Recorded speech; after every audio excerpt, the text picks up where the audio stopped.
Hello, my dear students. Today we are going to start with the part 5 of the topic system of 2 degree of freedom. So, in this part, we will see the nature of undamped force vibration system, but it is in 2 degree of freedom system. So, in this, two masses are there, m1 and m2, and springs are k1, k and k2.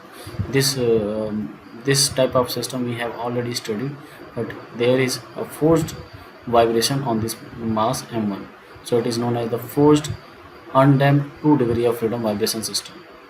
Okay, so now we are going to do the analysis for the motion of this type of vibration system. So same thing we are going to do. Just disturb this mass by x1 and this mass by m2, and draw the RBD diagram, and then equilibrium equation, and assuming the equation of motion x1 equals to a1 sin omega t, x2 equals to a2 sin omega t, and put the values in the equilibrium equations to find the amplitude ratio. And also we are going to draw the mode shape for the same system, and we are also to determine the frequencies for different modes. So the same way we are going to do a disturbance x1 to the mass m1 and x2 to the mass m2, but there is a force vibration is there, which is excitation of this mass m1, f sin omega t. So now we are going to see the free body diagram of m1. So we can see if x1 is rightward, in that case the force must be in the rightward, because this motion is provided by this force. So if x1 is in the rightward, so this force will be also in the rightward, f sin omega t. But we have to assume here also that x1 is greater than x2. x1 is greater than x2. So this spring will be in compression, and this spring will be in elongation, and this spring will be in compression. So this spring in the elongation, so the force on this spring force will be in the leftward direction, k1 x1 in the leftward direction, and x1 minus x2 will be in the leftward direction, because this is in a compression, so this spring will apply the force in the leftward direction to this m1. So but the total compression is x1 minus x2, so the spring force is the k into x1 minus x2 in the leftward direction plus m in x1 into k1 of this spring, and the d Lambert will be in the leftward direction because the motion is in the rightward direction. So d Lambert is in m1 x1 double dot, and but we can see this f sin omega t is in the right direction because x1 is in right direction. This will be in the leftward direction because it is a vibrating force, so it will be in the leftward direction, but if we at this instant the f should be in the right direction. So these are the forces. So we are going to see the free body diagram of m2. In the same case, this is in the compression, so this spring will apply the force in the rightward direction of same magnitude, that is k into x1 minus x2, and this spring is also in the compression, so this spring will apply the force in the leftward direction, and d Lambert will be in the leftward direction. So d Lambert is in the leftward direction, m2 x2 double dot, k2 into x2 in the leftward direction because it is in the compression, and k into x1 minus x2 in the rightward direction because of this spring. This spring is the compression, so this will apply the force in the rightward direction of the m2. Next, we have already assumed that the x1 equals to a1 sin omega t and x2 equals to a2 sin omega t. But before that, we are going to find the equilibrium equation from this free body diagrams. So total leftward force equals to rightward force. So m1 x1 double dot plus k into x1 minus x2 plus k1 x1 equals to f sin omega t.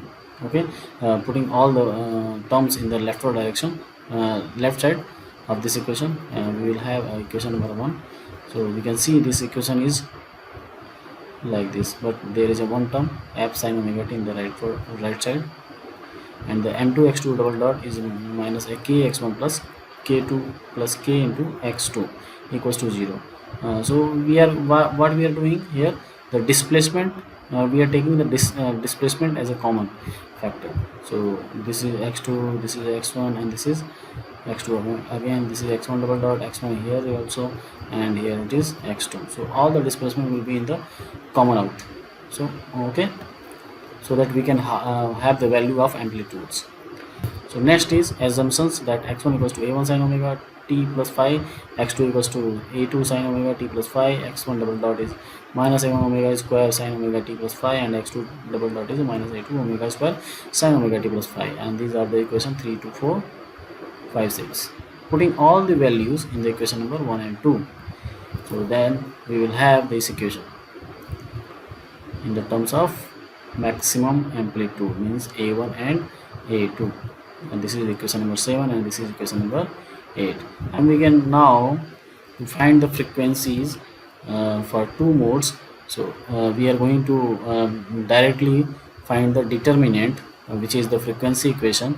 By this we are going to take this term for a1, put the value is in the left direction, the coefficient of a1 and coefficient of a2. Here also a coefficient of a1 from equation number 8, and here coefficient of a2, and just put this value. We just will do some like this type of matrix, and put this value here and this value here, the coefficient of a2, and here the coefficient of a1 from this equation, and coefficient of a2 from this equation, and we will have the matrix equation, and this determinant of this matrix will be 0, and we will find the frequency at a different modes from the quadratic equation. Okay, so